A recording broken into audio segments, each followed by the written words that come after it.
మన ఫ్రెండ్షిప్ అందరూ మీలో నన్ను కొట్టేస్తున్నారు. ఇంతమందిలో మీకు ఒక రావులేదని వాళ్ళకి.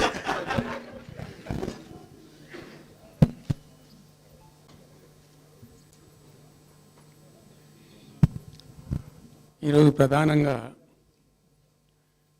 పార్టీ రాష్ట్ర కార్యవర్గం, TRS LP, TRS parliamentary party, మిగతా విస్తృతంగా వచ్చినటువంటి నాయకులందరితో కలిపి సమావేశం పెట్టుకున్నాం.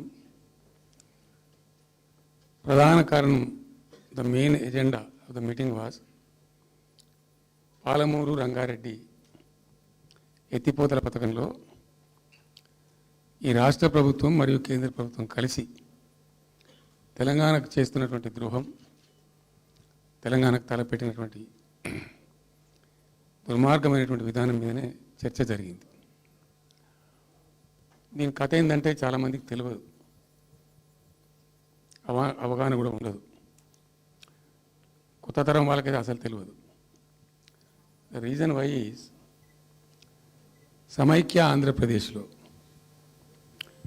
అత్యంత దారుణమైనటువంటి వివక్షకు గురైన జిల్లా పాత మహబూబ్ నగర్ జిల్లా. చాలా చాలా దారుణానికి. రీజన్ ఏంటంటే వనరులు లేక కాదు, వసతులు లేక కాదు. కృష్ణానది ప్రవేశిస్తుందే మహబూబ్ నగర్ జిల్లాలో. సరే, ఇప్పుడున్న తెలంగాణ, అప్పుడు ఉన్న ఆంధ్రప్రదేశ్ మొత్తం చూస్తే కూడా 300 and above కిలోమీటర్స్ కృష్ణానది పారుతుంది కూడా మహబూబ్ నగర్ జిల్లాలో. 308 కిలోమీటర్లు పారుతుంది, 308 కిలోమీటర్స్ పారుతుంది. ఇది రెండు రాష్ట్రాలు కలిపి లెక్క చూస్తే కూడా. అయినా కూడా 50 ఏళ్ళు అప్పటికి 50 ఏళ్ళు పరిపాలించినటువంటి కాంగ్రెస్ పార్టీ కానీ, ఆ తదనంతరం సుమారు దగ్గర ఒక 20 ఏళ్ళు పరిపాలించిన తెలుగుదేశం పార్టీ కానీ, పాలమూరుకు చాలా దారుణమైనటువంటి తిరిగి కోలుకోలేనటువంటి దెబ్బ కొట్టిన పార్టీలు ఈ రెండు పార్టీల ప్రభుత్వాలు. ఇది లోకమందరికి తెలుసు. ఆ జిల్లా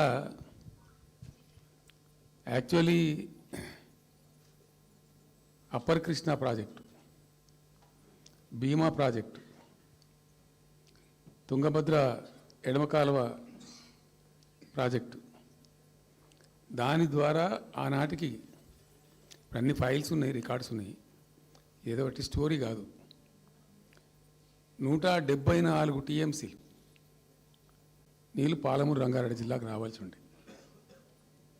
పాలమూరు జిల్లాకు ఆనాటి ప్రతిపాదిత ప్రాజెక్టుల ప్రకారం రావాల్సి ఉండే.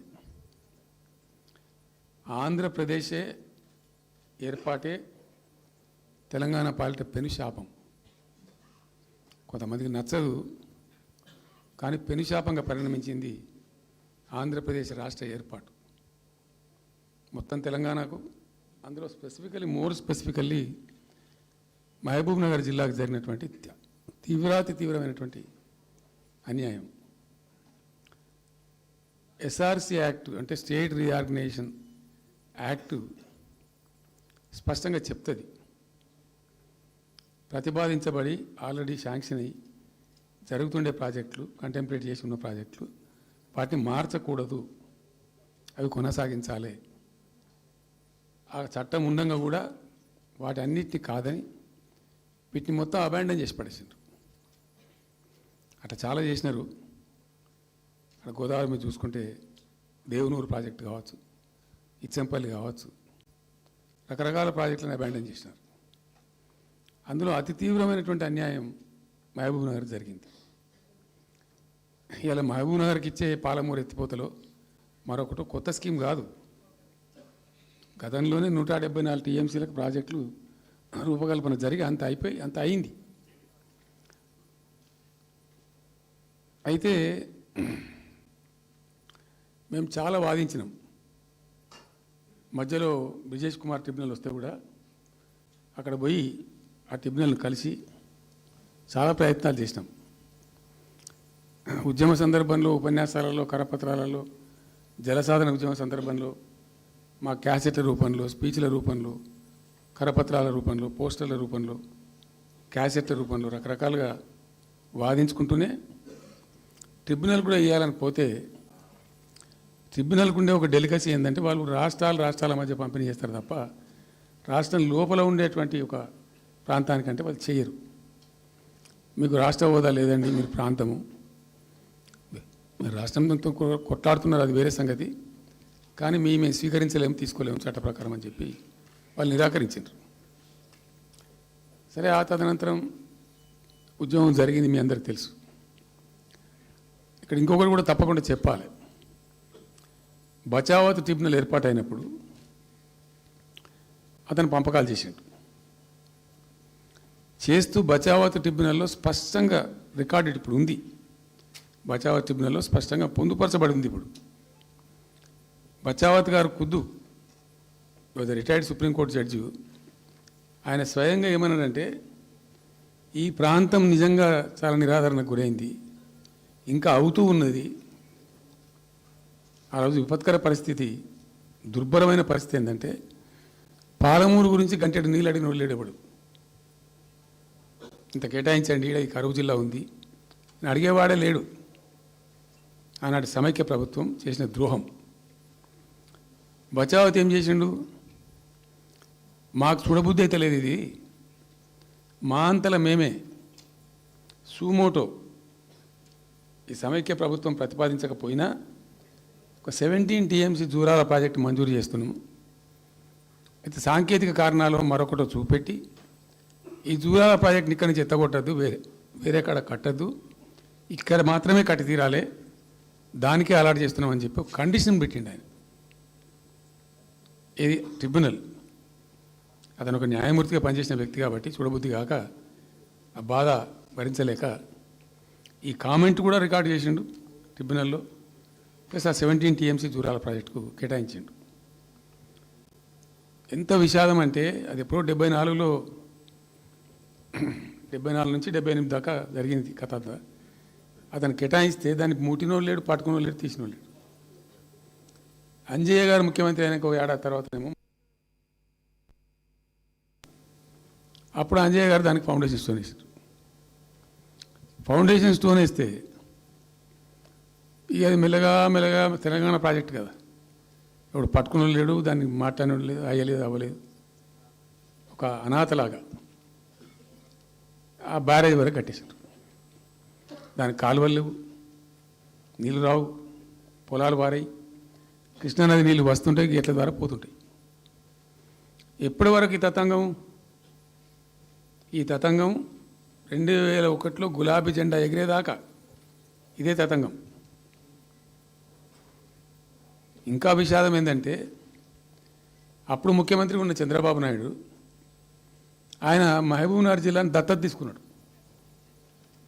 ఆయన దత్తతలో ఉండే నేను అడాప్ట్ చేసుకుంటున్నా ఈ కరువు జిల్లా, దీన్ని అది చేస్తా, ఇది చేస్తా, పొడి చేస్తా అని మాటలు చెప్పి ఇష్టం వచ్చినన్ని పునాదురాలు వేసిండు.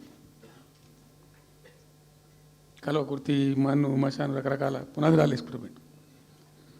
ఉద్యమ సందర్భంగా నేను చేసే ఉపన్యాసాలలో నేను మాట్లాడేది ఈ పునాదురాలన్నీ ఎందుకు మనకు పట్క ఏడుస్తానిక, చూస్తానిక, ఏం లాభము, ఈ రాళ్ళని కృష్ణానదిలో అడ్డమేస్తూ చెక్కడమని అయితే భయం అనేది నేను నవ్వేది, జనం సప్పట్లు కొట్టేది సభలలో నేను చెప్తుంటే.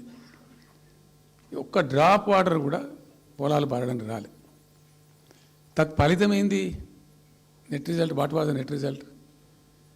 పాలమూరు జిల్లాలో ప్రతి తాలూకా కేంద్రం అంటే ప్రతి నియోజకవర్గ కేంద్రం నుంచి వలసలు పోవడానికి ప్రజలు ప్రతి బొంబాయి నుంచి bus, Narayanpet Bombay bus, Wanaparthy Bombay bus, ఇంచుమించు అన్ని తాలూకాల నుంచి బొంబాయికి డైరెక్ట్గా బస్సు. ఏం చేస్తారు, ప్రజలు పొట్ట చేత పట్టుకొని వలస పోవాలి, బతకపోవడం తప్ప ఇంకో గతి లేదు. జిల్లాకు జిల్లా మొత్తానికి మొత్తం 100% కృష్ణా బేసిన్లో ఉంటుంది. భయంకరమైన కరువు. చివరికి ఆ జిల్లాలో ఉండే అనేక మంది కవులు అనేక పాటలు రాసిండ్రు. ఆ గోరెటి వెంకన్న గారు అయితే పల్లెలో పల్లేరులు మొలిసే పాలమూరులోన అని చెప్పి పాట రాసి పాడిండు. ఆ పాట బాగా పాపులర్ సాంగ్ కూడా. తెలంగాణ ఉద్యమం పొడుగుతో కూడా భయంకరంగా మోగినటువంటి సాంగ్. సో అట్లా జరుగుతూ ఉంది. మేము ఏడుస్తా పోయినాం, చూస్తా పోయినాం. ఆ ఉన్న ఒకటి రెండే ప్రాజెక్టులు, ఒకటి బచావతి పెడితేనేమో జూరాల గతి అది. అప్పుడు చంద్రబాబు నాయుడు గారి స్లోగన్ సమైక్య రాష్ట్రంలోనే సమగ్ర అభివృద్ధి.